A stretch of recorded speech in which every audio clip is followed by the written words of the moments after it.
பெற்று அமர்ந்திருக்கின்றார். எதற்காக தமிழகத்திலே ஆட்சி மாற்றம் என்பது காலத்தினுடைய கட்டாயம். எதற்காக அது நடக்கப்பட வேண்டும், அதிலே நம்முடைய பங்களிப்பு எப்படி இருக்க வேண்டும். பாரதிய ஜனதா கட்சியினுடைய தொண்டர்கள், குறிப்பாக தமிழகத்தினுடைய சகோதரிகள், தாய்மார்கள், விவசாய பெருமக்கள் எல்லோரும் இணைந்து சாராயத்தின் மூலமாக ஆட்சி நடத்தக்கூடிய திமுக அரசை வீட்டிற்கு எப்படி அனுப்ப வேண்டும் என்கின்ற சங்கல்பத்தை எடுக்க வேண்டும் என்கின்ற அறிவுரை நமக்கு அனுப்பியிருக்கின்றார். அருமை சகோதர சகோதரிகளே, நமக்கு இன்று தேவை உத்வேகம். நம்மிடம் உழைப்பு கொஞ்சம் கூட குறைவுன்னு யாரும் சொல்ல முடியாதுங்க. நல்ல உழைப்பு நமக்கு இருக்கு, சித்தாந்தம் அற்புதமா இருக்கு, நேர்மையான ஒரு பார்வை நம்மளிடம் இருக்கிறது. இன்னைக்கு நமக்கு தேவை ஒரு உத்வேகம். அடுத்த 2 ஆண்டு காலம் எப்படி பாராளுமன்ற தேர்தலில் நீங்கள் எல்லாம் அந்த 1 மாத காலம் பணி செய்தீர்களோ அதே போல ஒரு உத்வேகத்தை தினமும் நீங்கள் காட்ட ஆரம்பிக்க வேண்டும் என்பது நம்முடைய மத்திய அமைச்சர் ஐயா சிவராஜ் சிங் சௌஹான் அவர்கள் பேசிய பேச்சிலிருந்து நமக்கு கிடைத்திருக்கக்கூடிய குறிப்பு. அருமை சகோதர சகோதரிகளை, இன்னும் செயற்குழு கூட்டம் வரும். இந்த செயற்குழு கூட்டம் முடிந்த பிறகு இன்னும் செயற்குழு கூட்டம் இருக்கு. 2026 தேர்தலுக்கு முன்பு இன்னும் நாம செயற்குழு சந்திக்கத்தான் போறோம். ஆனா இந்த செயற்குழு முக்கியமான ஒரு செயற்குழு. காரணம், நாம் ஒரு சங்கல்பத்தை எடுத்திருக்கின்றோம். சங்கல்பத்தின்படி தமிழகத்தில் 2026 நேர்மையான ஏழை மக்களை சார்ந்த விவசாய நலனை முன்னிலைப்படுத்தக்கூடிய ஒரு ஆட்சியை கொடுக்க வேண்டிய பொறுப்பு நம்முடைய பாரதிய ஜனதா கட்சிக்கு இருக்கு. அது மட்டுமில்லை அருமை சகோதர சகோதரர்களே, இன்னைக்கு நீங்க பாருங்க, எந்த ஒரு குறியீடை பார்த்தாலும் கூட தமிழகத்தை பொறுத்தவரை திமுக ஆட்சிக்கு வந்த பிறகு நாம் கீழே செல்ல ஆரம்பித்திருக்கின்றோம். உதாரணத்திற்கு ஒரு மாநிலத்திற்குள்ள வரக்கூடிய அந்நிய முதலீடு பாருங்க.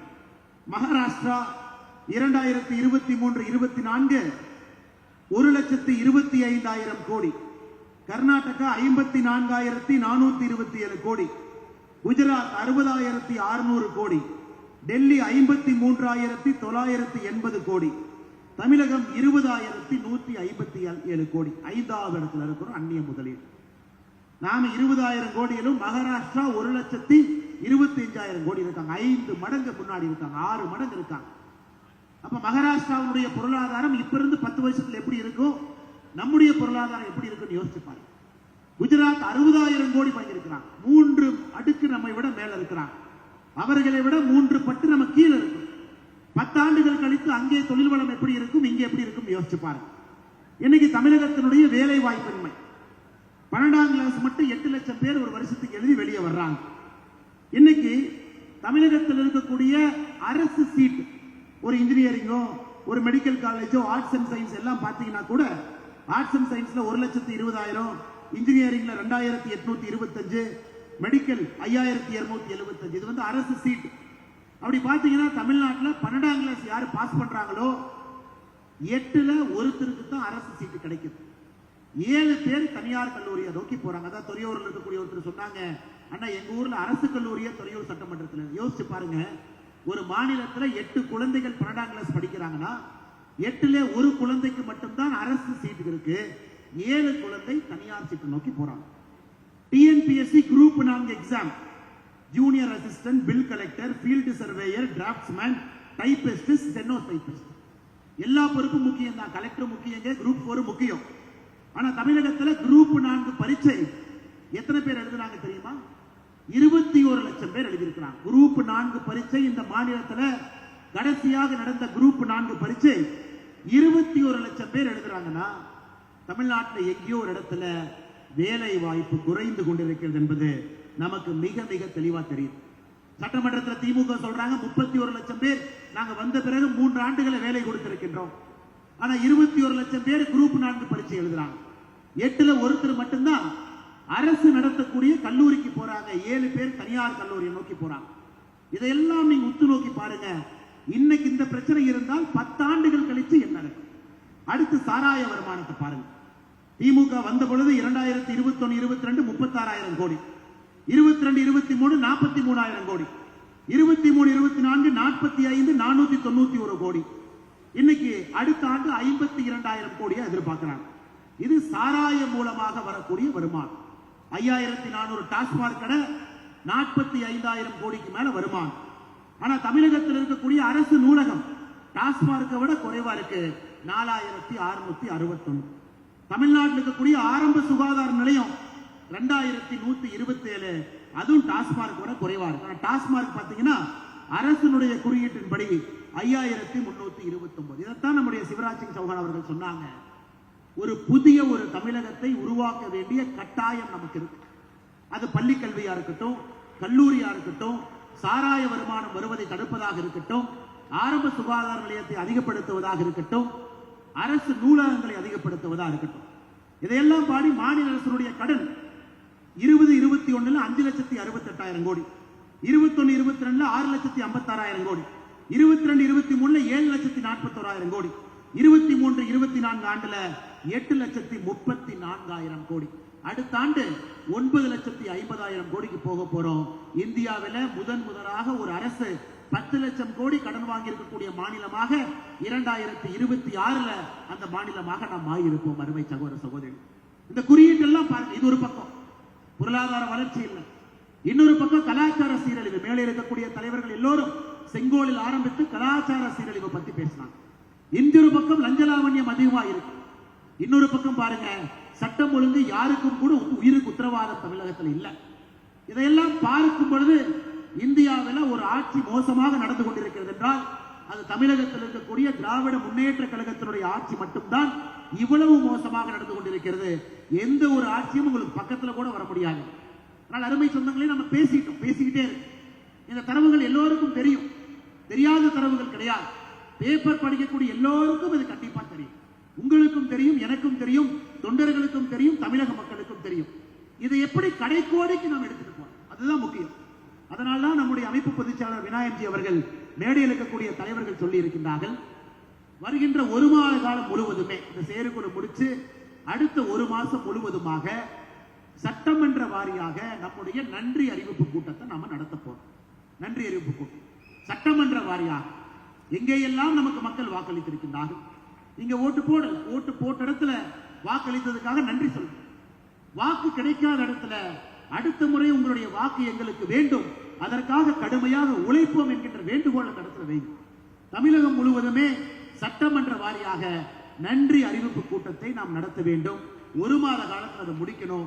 இங்க இருக்கக்கூடிய மாவட்ட தலைவர்கள் அதற்கான திட்டமிடுதல் நிகழ்ச்சிகள் தயார் பண்ணி நம்முடைய வேட்பாளர்கள், நம்முடைய சிம்பல்ல போட்டி போட்டவங்க, கூட்டணி கட்சி தலைவர்கள் எல்லோரோடும் கலந்து பேசி குறிப்பாக அந்த 23 இடத்தை உடனடியா பண்ணுங்க. தமிழகத்தினுடைய வேறு பகுதிகளும் கூட நம்முடைய கூட்டணி கட்சியினிடத்திலும் கூட அவரிடம் பேசி நன்றி அறிவிப்பு கூட்டத்தை வேகமா ஏற்பாடு பண்ணி மக்களிடம் சந்தித்து பேசு. நன்றி அறிவிப்பு கூட்டத்தில் பேசுவதற்கு உங்களுக்கு எக்கச்சக்கமான விஷயங்கள் இருக்கு. நான் பேசிய விஷயங்கள், தலைவர்கள் பேசிய விஷயங்கள், நம்முடைய 7 தீர்மானம், இதையெல்லாம் கூட நன்றி அறிவிப்பு கூட்டத்தில் அதை தெருமுனை பிரச்சார கூட்டமாக மாற்றி அடுத்த ஒரு மாத காலம் நீங்க சேலஞ்ச் எடுத்து, கட்சி வளர வேண்டும் என்றால் சேலஞ்ச் எடுத்து ஒரு சட்டமன்றத்தில் 50 இடத்துல தெருமுனை பிரச்சார கூட்டம் போடுங்க. 10 பேர் வந்தாலும் பரவாயில்ல, தயவு செஞ்சு கூட்டம் போடுங்க. ஒரு பெரிய மேடை போடணும், பெரிய பந்தல் போடணும், 15,000 பேர் வரணும், வந்தா சந்தோஷம். இல்லைங்க, நான் தெருமுனை பிரச்சார கூட்டம் போடுறேன், பேசுவதற்கு ஆள் இருக்கிறாங்க, படி சேர கட்சியில தொண்டர்கள் இருக்கிறாங்கன்னா தயவு செஞ்சு அனுமதி கொடுங்க. அந்த ஊர்ல அந்த கிராமத்தில் காரணம் என்ன புரிந்து கொள்ள வேண்டும், தமிழகத்தில் எப்பொழுது வேண்டுமானாலும் உள்ளாட்சி தேர்தல் வருவதற்கு வாய்ப்பு இருக்கு.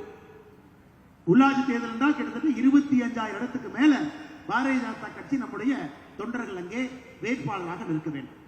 நகர்ப்புற கிராமப்புற 25,000 இடத்துல. அப்ப நீங்க 25,000 இடத்துல நவம்பர் டிசம்பர்ல போய் தேர்தலில் நீங்க நிக்கிறீங்கன்னா அதற்கு முன்பு 25,000 இடத்துல நீங்க மக்கள்கிட்ட பேசியிருக்கணும். மக்கள்கிட்ட பேசாம எப்படி உள்ளாட்சி தேர்தல் நவம்பர் டிசம்பர்ல மக்களுக்கு நம்முடைய வேட்பாளர் நம்ம நிறுத்த போறோம். அதனால் ஒரு சட்டமன்றத்திலும் கூட நீங்க 100 போட்டாவே 23,400 வரும். அதனால் நீங்க இதை சேலஞ்ச் எடுத்துங்க. இது முடியாது அப்படிங்கிற வார்த்தை அகராதியிலிருந்து தூக்கி போட்டுட்டு ஒரு சட்டமன்றத்திற்கு 100 இடத்துல தெருமுனை பிரச்சார கூட்டம் நிறைய பேச்சாளர் உருவாக்கு பேசு. அவங்க பேசும்போது தவறு இருந்தாலும் பரவாயில்லை, மக்கள் ஏற்றுக்கொள்ளும். ஆனா தைரியமா பேசணும். தலைவர்கள் கிடைப்பார்கள், பேச்சாளர்கள் கிடைப்பார்கள். அது தெருமுனை பிரச்சார கூட்டத்திலிருந்து தயவு செஞ்சு ஆரம்பிக்கும். சட்டமன்றத்திலே நன்றி அறிவிப்பு கூட்டமும் அதே போல நீங்கள் போகும் பொழுது பெரிய கூட்டம் சின்ன கூட்டம் பார்க்காது, எல்லா மக்களையும் சந்தித்து தரவுகளை பேசுங்க, கலாச்சாரத்தை பேசுங்க, சட்டம் ஒழுங்கு பேசுங்க, லஞ்சலாவண்யத்தை பேசுங்க, தமிழகத்தினுடைய கல்வி சூழல் எப்படி குன்றி இருக்குதுன்னு பேசுங்க, எதற்காக நீட் வேண்டும் என்பதை ஆணித்தரமா பேசுங்க. எல்லா கிராமத்திலும் கூட இதையெல்லாம் நீங்கள் பேச வேண்டும். மக்கள் கேட்கறதுக்கு தயாரா இருக்கிறாங்க. எல்லா மக்களும் என்ன புதுசா நம்ம சொல்ல போறோம், பாரதிய ஜனதா கட்சி ஆட்சிக்கு வரும் பொழுது என்ன கொண்டு வர போறாங்க, மோடி ஐயாவுடைய 10 ஆண்டு கால ஆட்சி, அடுத்த 5 ஆண்டு காலம் அவர் வைத்திருக்கக்கூடிய திட்டம் என்ன, 100 டே பிளான் என்ன, இது எல்லாம் கூட ஒரு கிராமத்திலும் நம்ம பேசணும். எத்தனை பேர் கேட்க வர்றாங்கன்னு கவலைப்படாதீங்க. ஆனா பேசுவது நம்முடைய கடமை. மக்கள் நிச்சயமாக வந்து கேட்பான். அதுக்கு நீங்க தயார் போட்டு மிக நுணுக்கமாக பணி செய்து களத்தில் இறங்க வேண்டிய கட்டாயம் நம்முடைய ஒரு தொண்டர்களுக்கும் இருக்கு. அடுத்து பாருங்க, நாம கிட்டத்தட்ட 7000 பூத்துக்கு மேல முதலிடத்துல வந்திருக்கு.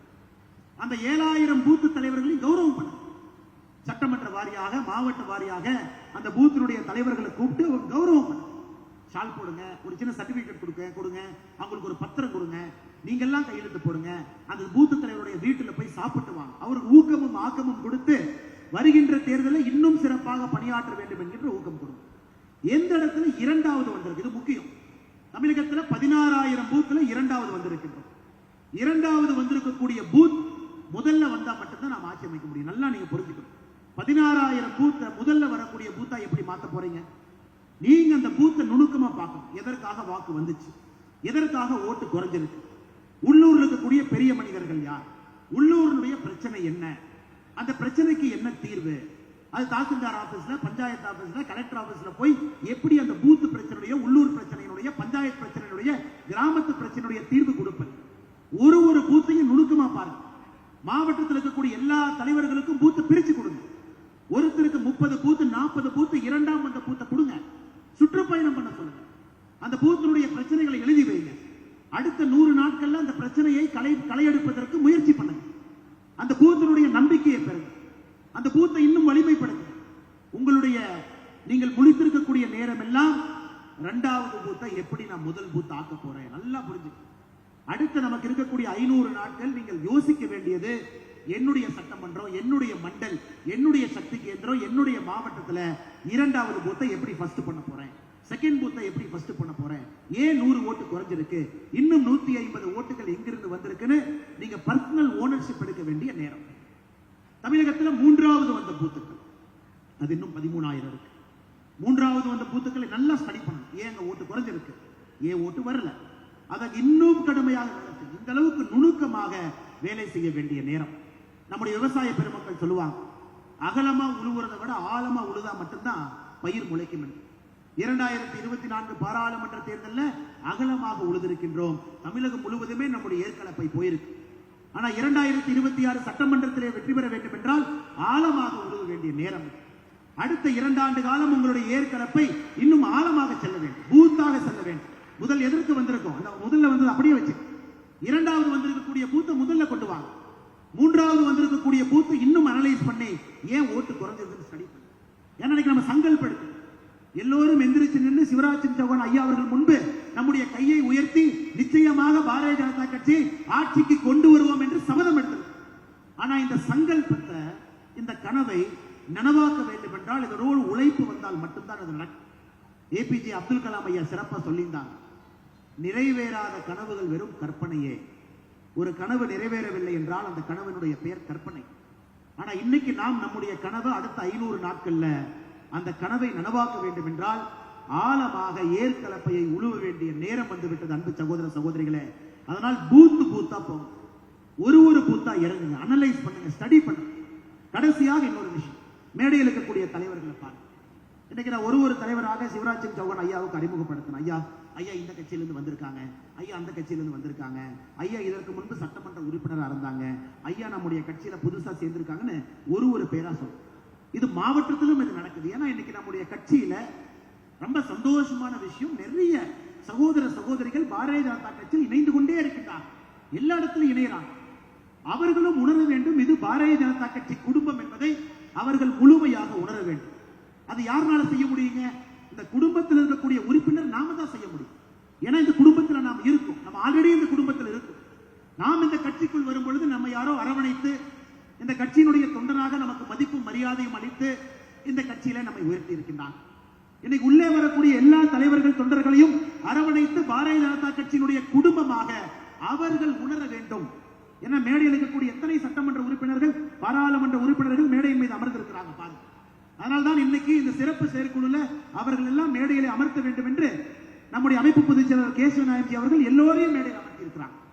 ஆனா அவர்கள் குடும்பமாக உணர வைக்க வேண்டும் என்றால் அது உங்களால் மட்டும்தாங்க முடியும். யார் கட்சியில் இணைந்தாலும் கூட இது குடும்பம், இது ஒரு சித்தாந்தம், இது ஒரு கோட்பாடுகளால் நடக்கக்கூடிய ஒரு கட்சி. அதை நீங்க தான் செய்யணும். அவர்களோடு நேரம் கொடுங்க, வண்டியில போகும்போது கூட்டிட்டு போங்க, சீனியர் லீடரா இருக்கீங்க வீட்டுக்கு கூப்பிடுங்க, டீ கொடுங்க, சாப்பிட வைங்க, கட்சியினுடைய நிகழ்ச்சிக்கு மரியாதை அளித்து சேர் கொடுத்து முன்னுரிமை கொடுத்து மேல உட்கார வைங்க. அவர்களுக்கு பாரதிய ஜனதா கட்சினா என்னோட தெரியட்டுங்க, முழுமையா மோடியை பிடித்திருக்கலாம், வந்திருக்கலாம், பாரதிய ஜனதா கட்சியினுடைய சில விஷயங்களை படித்திருக்கலாம், வந்திருக்கலாம், ஆனால் நம்முடைய சித்தாந்தத்தை அவர்கள் பிடிக்க வைக்க வேண்டும். அதனால் நீங்கள் செய்ய வேண்டிய வேலை, இன்னும் நிறைய பேர் வருவாங்க. அடுத்த 2 ஆண்டுகள் பாரதிய ஜனதா கட்சியினுடைய வளர்ச்சி மிகப்பெரிய வளர்ச்சியா இருக்க போகுது. நிறைய தலைவர்கள் சேர போறாங்க, நிறைய பேர் வர போறாங்க. அப்படி இருக்கும் பொழுது நீங்கள் செய்ய வேண்டிய வேலை, ஒருவரையும் அணைத்து இணைத்து இந்த குடும்பத்தில் ஒரு அங்கமாக அவர்களை உணர வைக்க வேண்டும். இது 3 நடந்ததுன்னா 2026 நம்ம ஆட்சிக்கு வருவதை யாருனாலும் தடுக்க முடியாது. ஏன்னா நம்ம கிட்ட எல்லாமே இருக்கு, உழைப்பு இருக்குங்க, நேர்மை இருக்கு, நெஞ்சுரம் இருக்கு, சித்தாந்தம் இருக்கு, தனி மனிதனுடைய துதிபாடல் இங்கே கிடையாது, எல்லாம் சரியா இருக்கு. அதே நேரத்தில் மக்கள்கிட்ட பேசணும், தெருமுனை பிரச்சார கூட்டம், பூத்து வாரியா நீங்க போகணும், ஒரு பூத்தை பார்க்கணும், ஆழமா உழுவணும். புதிதாக வந்திருப்பவர்களை கட்சியில இணைத்து நம்முடைய குடும்பமாக சிவராஜ் சிங் சௌகான் அவர்கள் ஒரு வார்த்தை சொன்னாங்க, எங்கள் ஊர்ல என்னை தலைவர்னு கூப்பிட மாட்டாங்க, என்னைய மாமான்னு கூப்பிடுவாங்க. என்ன அர்த்தங்க? அவரை மாமான்னு யாராச்சும் கூப்பிட்டா நம்ம குடும்பம் தானே, நம்ம மாமா தானே, எதா இருந்தாலும் நம்ம பேசலாமே, எதா இருந்தாலும் நம்ம பேச்ச கேட்பாரு. அந்த மாமா என்கின்ற வார்த்தை ஒரு அரசியல் கட்சியிலே இந்த அதிகாரம் என்கின்ற வார்த்தையை தூக்கி எறிந்து இது குடும்பம் என்கின்ற ஒரு தூண்டுதலை ஏற்படுத்துகிறது. மாமா என்கின்ற வார்த்தை, மாமான்னு கூப்பிடுறாங்கன்னு சொன்னா, தலைவர்னு யாருமே மத்திய பிரதேசத்தை கூப்பிடக்கூடாது, மாமான்னு கூப்பிடும். அதெல்லாம் நமக்கு ஒரு பாடம். அதனால அன்பு சொந்தங்களே, வருகின்ற காலத்தில் உங்களுடைய உழைப்பு இந்த கட்சி இன்னும் அதிகமாக எதிர்பார்க்கும். ஏன்னா வேற வழி இல்லை, தமிழக மக்களுடைய குரலாக நாம் இருந்தாக வேண்டும், சாமானிய மனிதனுடைய குரலாக இருந்தாக வேண்டும், வேறு வழி நமக்கு இல்லை. அதனால் இன்னும் கடுமையாக, இன்னும் வீரியமாக நீங்கள் பணி செய்ய வேண்டிய நேரம். யங்ஸ்டர்ஸ் இருக்கு, கடைசியா யங்ஸ்டர்ஸ் உங்க முன்னாடி வாய்ப்பு இருக்கும் பொழுது நீங்க அதை தட்டி பறிக்க வேண்டும். நம்முடைய அலுவலகத்தை சுற்றி வருவதோ அல்லது என்னை சுற்றி வருவதோ அல்லது வேறொருவரை சுற்றி வருவதோ எந்த பலனும் கொடுக்காது. இன்னைக்கு கட்சியில ஏகப்பட்ட இளைஞர்கள் பட்டால வர்றீங்கன்னா உங்கள் கண் முன்னால் அது இருக்கு, வாய்ப்பை போய் நீங்க எடுக்கணும். உங்க பூத்துல நீங்க போய் உட்காரணும், பூத்துல நீங்க ஒரு தலைவரா வரணும், உங்க ஏரியாவில் நீங்க தலைவரா வரணும். அது விட்டு கமலாலயத்திலும் இங்கே ஒரு காரை கொண்டு வந்து அண்ணா கொடிய மாட்டி விடுங்க, போகும்போது என்னை கூட்டிட்டு வாங்க, அல்லது பர்த்டேக்கு எனக்கு ஒரு கேக் கொடுங்க, அந்த நேரத்தை நீங்கள் குறைத்து விட்டு இளைஞர் பட்டாளத்துக்கு நான் கொடுக்கக்கூடிய ஒரே ஒரு அறிவுரை, இங்க இருக்கக்கூடிய தலைவர்கள் எல்லாம் மண்ணிலே முளைத்து வந்த தலைவர். சிவராஜ் சிங் சௌகான் அவர்கள் ஏன் இன்னைக்கு நம்முடைய விவசாயத்துறை அமைச்சராக இருக்கிறாங்க? மண்ணிலிருந்து வந்தவர், 19 ஆண்டுகள் முதலமைச்சர், இன்னைக்கு நம்முடைய மத்திய அமைச்சர். இவங்க எல்லாம் கீழே இருந்து அப்படியே முளைச்சு வந்து நிற்கிறாங்க. எனக்கு இளைஞர்களுக்கு அந்த பவுண்டேஷன் தேவைப்படுது. ஆனால் கட்சியில் இருக்கக்கூடிய இளைஞர்களுக்கு என்னுடைய அன்பான வேண்டுகோள், கீழே நீங்க இறங்க ஆரம்பிக்க வேண்டிய நேரம் வந்துவிட்டது. சமூக வலைதளம் ஒரு பக்கம் இருக்கட்டுங்க, ஆனா சமூக வலைதளத்தில் எவ்வளவு ஓட்டு வரப்போது முக்கியம், நரேட்டிவ்க்கு காட்சிப்படுத்துவதற்கு வேணும். ஆனா இன்னைக்கு இளைஞர்கள் ஆழமா உழுவ வேண்டிய நேரம். அகலமா உழுதாச்சுங்க, எல்லா வேலையும் செஞ்சாச்சு, ஆழமாக உழுகவில்லை என்றால் வெற்றி வாய்ப்பு நம்ம கண் முன்னால் யாரோ பறிச்சுட்டு போயிடுவார். புதிய ஆட்கள் வருவதற்கு தயாராக இருக்கின்றார்கள், பசியோடு இருக்கின்றார்கள். தமிழகத்திலே கூட்டணிகள் மாறுவதற்கு தயாரா இருக்கிறார். ஒரு புதிய ஒரு பொலிட்டிக்கல் ரீஅலைன்மென்ட் தமிழகத்திலே எப்பொழுது வேண்டுமானாலும் நடக்கலாம். இந்த வாய்ப்பை பாரதிய ஜனதா கட்சி பயன்படுத்திக் கொள்ளவில்லை என்றால் எப்பொழுது நாம் வாய்ப்பை பயன்படுத்திக் கொள்ள போகின்றோம்? அதனால் கிராமத்தில் இருங்க, கீழே இருங்க, பூத்தில் இருங்க, ஒரு பூத்தையும் கெட்டியா கொண்டு வாங்க, அதுல தலைவனாக வாங்க. ஒரு இளைஞர் வரும் பொழுது முதல் பதவி என்கிட்ட பூத் தலைவர் கேளுங்க, முதல் பதவி மண்டல் தலைவர் கேளுங்க, முதல் பதவி உள்ளூரில் ஒரு பணி செய்வதற்காக முதல் பதவி கேளுங்க.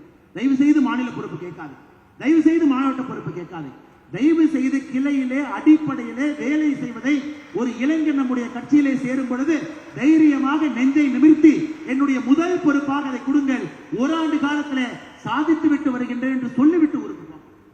அப்படி பண்ணீங்கன்னா 25 ஆண்டுகள் கழித்து, நான் சொல்றது தயவு செஞ்சு கேளுங்க, அந்த இளைஞன் யார் எனக்கு கீழே போக தயாராக இருக்கின்றார்களோ, இளைஞர் யார் தயாராக இருக்கிறாங்களோ, ஒரு நாள் இந்த தேசிய தலைவரா நீங்க வரத்தான் போறீங்க. அதற்கு நீங்க கீழே போகணும், கீழே போகணும். அதனால் இருக்கக்கூடிய எல்லா நண்பர்களுக்கும் ஒருவருக்கும் ஒரு வேலை இருக்கு. அதை குறிப்பாக அடுத்த 1 மாத காலம் அதற்கான நங்கூரத்தை போட்டு வேலையை ஆரம்பித்து அடுத்த 500 நாட்கள் கடுமையாக நமக்கு பணி இருக்கு, நீங்கள் செய்ய வேண்டும். விநாயகம்ஜி அவர்கள் வருத்தத்தோடு பதிவு செஞ்சாங்க. நாங்க பார்த்தோம் எத்தனை மாவட்ட தலைவர்கள் சொந்த பூத்தை ஜெயிச்சிருக்கிறாங்க. இதை நான் சொல்ல வேண்டாம் நினைச்ச இருந்தும் போவதற்கு முன்பு சொல்ல வேண்டிய கட்டாயம் எனக்கு இருக்கு. தமிழகத்தில் 66 பாரதிய ஜனதா கட்சியினுடைய மாவட்ட தலைவர்கள் 11 மாவட்ட தலைவர்கள் தங்களுடைய சொந்த பூத்தை ஜெயிச்சிருக்கிறாங்க. 55 மாவட்ட தலைவர்கள் சொந்த பூத்தை ஜெயிக்கல. அப்ப நம்ம சுய பரிசோதனை பண்ணணும், கண்ணாடி எடுத்து நம்ம பார்க்கணும். இவ்வளவு உழைப்பு போட்டு நேரத்தை கொடுத்து ஊரிலிருந்து வந்து இந்த கட்சிக்காக ரத்தம் சிந்தி நாம் வேலை செய்யும் பொழுது உண்மையாலும் அந்த பொறுப்பில் நாம் இருக்கும் பொழுது பொறுப்புக்கு தகுந்தாற் போல் பண்றோமா? மாநில நிர்வாகிகள், அணி பிரிவில் இருக்கக்கூடிய மாநில நிர்வாகிகள் வெறும் 14% தான் சொந்த பூத்தை ஜெயிச்சிருக்கிறாங்க. வெறும் 14%. 86% தங்களுடைய சொந்த பூத்தை ஜெயிக்கல. அதனால் நான் பேர் குறிப்பிடாமல் இந்த சதவீதத்தை மட்டும் சொல்றேன். 1166ல 14% மாநில நிர்வாகிகள், அணிப்பிரிவு எல்லோரும் சேர்ந்து இதை நீங்க ஒரு வெறியா எடுத்து, இது நீங்க ஒரு வெறியா எடுத்து, மாநில தலைவர் சொன்னாரு, செயற்குழு கூட்டத்தில் சொன்னாரு, 66ல 11 சொன்னாரு, 14% என்கின்ற வார்த்தையை சொன்னாரு. அது உங்களுக்கு உள்ளே குத்த வேண்டும், எனக்கும் மாநில தலைவராக உள்ளே குத்த வேண்டும். அந்த வெறி வந்தால் மட்டும்தான் வளர்ச்சி வரும். வெறி முதல்ல வரணும். நம்ம ஊரை ஜெயிக்கல, நம்ம பூத்தை ஜெயிக்கல, நம்ம ஏரியால ஜெயிக்கல, ஆனா நம்ம பொறுப்புல இருக்கு. அருமை சகோதர சகோதரிகளே, இது ஒரு வெறியா எடுத்து குற்றம் சுமத்தல, வெறியா எடுத்து அடுத்த முறை இது நடக்கக்கூடாது. அடுத்த முறை நடப்பதற்கு நீங்கள் விடக்கூடாது. தலைகீழாக நின்று அந்த பூத்தை நீங்கள் வெற்றி பெற செய்தால் மட்டும்தான் இங்கே நம்மால் பாராளுமன்ற உறுப்பினர்கள், சட்டமன்ற உறுப்பினர்களை உருவாக்க முடியும். அதனால் அன்பு சொந்தங்களே, இன்னைக்கு நீங்க ஊருக்கு திரும்பி போகும்போது தயவு செஞ்சு ஒரு டைரி, ஒரு பென் பேப்பர் வச்சு, இந்த மீட்டிங் வந்தோம், பார்த்தோம், போனோம், மறந்துடாங்க. இந்த மீட்டிங் வந்தோம், 3 சங்கல்பத்தை நான் எடுத்திருக்கின்றேன், எழுதுங்க. இந்த 3 விஷயத்தை நான் செய்ய போறேன். இளைஞனா இருந்தா நான் கிராஸ் ரூட்ஸ் பொறுப்பு கேட்பேன். மாவட்ட தலைவரா இருந்தா முதல் பூத்து, 2வது பூத்து, 3வது பூத்தை ஒரு மாதம் அனலைஸ் பண்ணி 100 தெருமுனை பிரச்சார கூட்டத்தை ஒரு சட்டமன்றத்திற்கு போட்டோம். நான் ஒரு அணிப்பிரிவு நிர்வாகியாக இருந்தால் என்னுடைய பூத்தை தத்தெடுத்து வேலை செய்ய ஆரம்பிப்பேன். அதனால் உங்களுக்கு என்று ஒரு சங்கல்பத்தை எழுதி வைங்க. ஏன்னா நம்ம கை தூக்கி சங்கல்பம் சொல்லியிருக்கோம். அதை நீங்கள் எழுத்துப்பூர்வமாக செய்யவில்லை என்றால் அந்த கனவுகள் நிறைவேறாது. அதனுடைய பெயர் கற்பனை மட்டும்தான். அந்த கனவுகள் நிறைவேற வேண்டும் என்றால் எழுதுங்க. 3 விஷயத்தை எழுதுங்க. அதை வெறியா உள்ள எடுத்துக்கங்க. அதை செய்து காட்டுங்க. பழிச்சொல், இன்சொல், அதை பத்தி வருத்தப்படாது. பொறுப்பு துறப்பு பத்தி வருத்தப்படாது. அவமானத்தை பத்தி வருத்தப்படாது. இது என்னங்க கோல்? அதெல்லாம் பதவி வரும், பதவி போகும். நீங்கள் செய்ய வேண்டியது கடைக்கோடி தொண்டனாக இந்த கட்சி ஒரு நாள் ஆட்சிக்கு வரும் பொழுது 2026ல தமிழக மக்களுடைய நலன் சார்ந்த அரசியலை பாரதிய ஜனதா கட்சி எடுக்க வேண்டும் என்றால் ஈகோ இல்லாம உங்களை மறந்துவிட்டு காலத்திற்கு செல்ல வேண்டிய காலம் நீங்கள் அதை நிச்சயமாக செய்ய வேண்டும் என்று வலியுறுத்தி மேடையின் மீது இருக்கக்கூடிய எல்லா தலைவர்களுக்கும் இந்த நேரத்தில் நன்றி தெரிவிக்க வேண்டிய கட்டாயம், கடமையும் இருக்கு. எனக்கு பின்னாடி அனந்த பிரியா அவங்க வர்றாங்க. இருக்கக்கூடிய எல்லா தலைவர்களுக்கும், மாநிலத்துடைய நிர்வாகிகள், குறிப்பாக நம்முடைய சிவராஜ் சிங் சௌகான் அவர்களுக்கு, அவர் புதுடெல்லிக்கு வெளியே வந்திருக்கக்கூடிய முதல் பயணமே தமிழகத்தில் பாரதிய ஜனதா கட்சியினுடைய கட்சி நிகழ்ச்சி, அவருடைய முதல் பயணம். We are extremely grateful and thankful for your presence, sir. You have chosen to come to Tamil Nadu as your first official visit outside Delhi for a party program organized by BJP Tamil Nadu. We are extremely grateful for your support, for your kind words and for your enthusiasm, sir. Right from the Vel Yatra and even during the tsunami time as Chief Minister of Madhya Pradesh, you have been continuously working for the welfare and benefit of Tamil Nadu people and Tamil Nadu Bharatiya Janata Party. We are extremely grateful for your time and your words have given us so much encouragement. It has given us a lot of confidence and energy to work very hard over the next 500 years so that our common dream of bringing BJP Tamil Nadu to power in 2026 is realized. Thank you so much, sir. நான் வந்திருக்கக்கூடிய அனைவருக்கும் மறுபடியும் என்னுடைய நெஞ்சார்ந்த வாழ்த்துக்களை ஒரு கடுமையான உழைப்புக்காக தெரிவித்து, இது பத்தாது ஐயா, இது ஆரம்பம் மட்டும்தான், இது போதாது, இது வெறும் வாமம் மட்டும்தான், அகலமா உழுதிருக்கும், ஆழமாக உழுக வேண்டிய நேரம், கடுமையாக நீங்கள் உழைக்க வேண்டும் என்று வலியுறுத்தி உங்களுக்கு எல்லாம் மறுபடியும் உரையை கொடுத்துக் கொண்டிருக்கிறேன். வணக்கம் பார்க்கலாம்.